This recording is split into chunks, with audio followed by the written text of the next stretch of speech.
What's going on, y'all? Back at you at the table talk. That's what we're doing. So I was cleaning out my work truck, and I had this Milwaukee PACKOUT tote. I don't think it's a tote. Maybe it is a tote, 15-inch tote.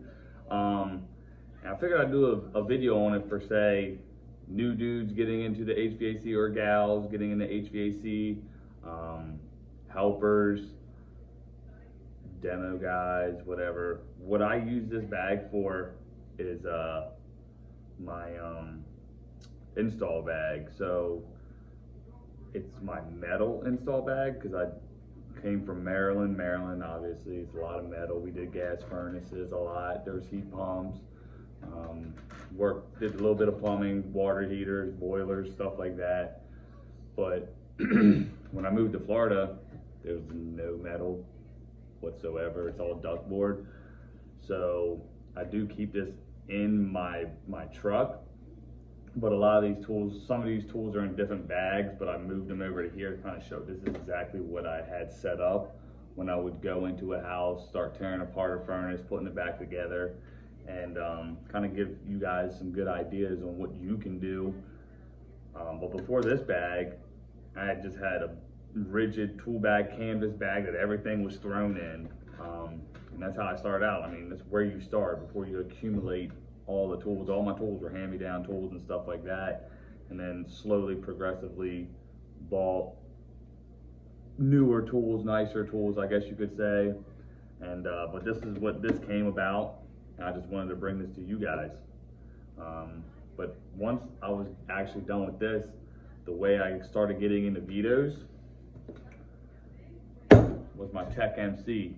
And I actually won this bag from Ted Cook on DIY or anti-DIY HVAC on one of his raffles. I transferred most of this stuff over to here. That just goes to show how much utilization these Vito's hold, but I haven't had much purpose for it since, just because my van's equipped with PACKOUT and I like to put this in there. But I'll go over this bag another time. But yeah, let's kind of go on the outside first, I guess. But it's all outside because it's open top. But obviously it's PACKOUT, so you just clip it, you know. We do it that way. What I kept in here was the most used tools that like my wire nuts, screws, Romex connectors, butt connectors and stuff like that. Always had those on hand. That way when I was ready just to wire up my furnace, boom, it was ready to go. It was easy peasy, right?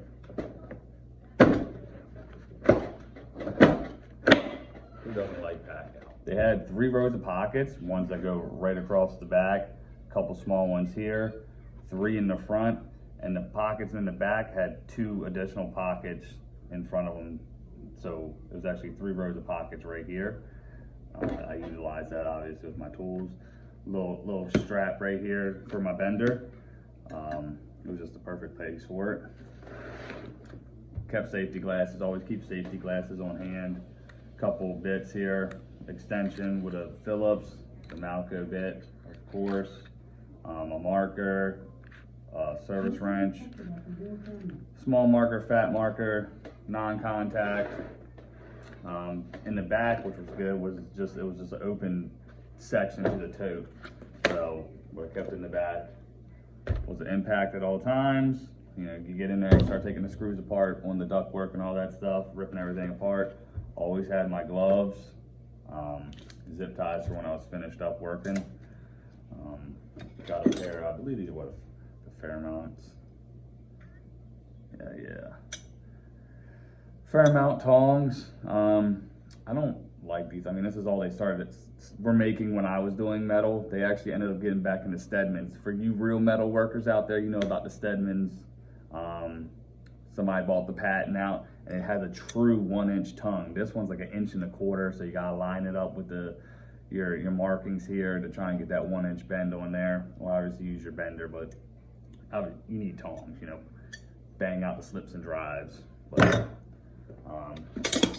hammer, just a 16-ounce, S-swing. I don't know what you guys call them, but I call these Andes, just big shears.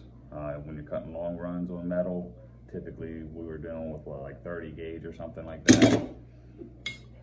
Square, I always use the square to make straight edges to where my duct, if I was cutting up the old ductwork and we were putting a furnace in, just to square it around so it looked good. Always make your stuff look good. Kept a big pair of pipe cutters. I didn't really need them this big, but like I said, I did boilers too, so we would cut it, you know, bigger pipe. And then the Malco shears, you just put these on an impact. It's impact ready, and you just freaking rip it, man. I mean, if you don't have these in your metal, I mean, what are you doing, right? Just a 25-foot tape measure, nothing crazy. I kept a rigid, this was the adjustable, so you got 1/2 and 3/4 pipe. Cut ourselves for hard copper, so you would just, oh God, I haven't used these in forever. But these are supposed to just press up in there, but I gotta fix those, obviously. Don't really use them anymore. Small pair of adjustable copper cutters. So what I kept in here was my snips. I got Midwest for my offsets. If you ain't using Midwest, you ain't using the best. Even though my straights right here, I guess my M5s are Wiss. I just love my Midwest. They were just the best, right? Greens, reds, rights, left as they call them, but technically the reds are lefts and the greens are rights. It's because of the way you cut your metal, the way the offset folds, it'll be left or right, the orientation, I believe. My Milwaukee little ratcheting screwdriver that has all the extra bits in them. I got 2 stubby ratcheting wrenches in there. I mean, ratcheting Milwaukee ones. I kept the larger Wera craft form and flathead inside of here, just because I like, you know, when it comes to electricity, I was a wussy, still am. Little set of bits in here. What was cool about this Milwaukee set, it came with the extension that has the telescoping thing, so you can put the screws on there and ride it up. That way it didn't fall out. It had a little wire stripper that was junk, but it was good. Milwaukee flashlight, always need a flashlight when you're working. Kept a knife right there as well, right in the front pocket here. Little small pair of channel locks. I got it was a 2-pack. The other pair I keep in my torches, the pull metal. Knepex dikes with the comfort grip. HVAC 11-in-1. I mean,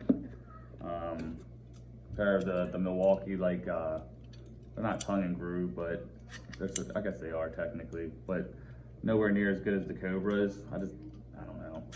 They're good in here. And on the end, what's cool is you can use it as a reamer. Got the combination pliers from Milwaukee here. These actually are really nice. They got the strippers in it. You know, it's like a thinner needle head than your say Kleins, the hybrids, but these are actually really nice. I do enjoy those. Pair of Milwaukee Linesmen's. They're well made too, but they're like the same price as Klein, so I just opt to buy the Kleins. Has the crimper in there. Have that Malco extension, or you can just interchange your bits right there. So I kept the bits on the side, obviously, so I would use that. Little pry bar, getting up in attics possibly, so we would take out the trim ourselves. But moved on up to getting a multi-tool and doing all that jazz. Insulated set of Milwaukee screwdrivers there. The demo driver, I keep this in my other bag, but this lived in here because obviously you're demoing. It has the little pry section, so if you can see that right there. So when you get inside the ductwork, you can fold it up real nice, right? I used to call this a zip tie gun, but it's called like a panduit strap gun or something. I never called it panduit straps until I moved to Florida, but that's what people call it. Pair of offset crimpers. Now, do you guys crimp 3 up or 3 down? Leave it down in the comments below, let me know. But like I said, this was just like my quick video on how I kept this as my install bag for About 2 years I did install before I switched over to service. So this was it. Hopefully it gives you guys some good ideas. Comment down below what you think of it, what you do with your bags. I mean, organization's always nice to have. Smash that like button, subscribe if you haven't, and catch y'all in the next video.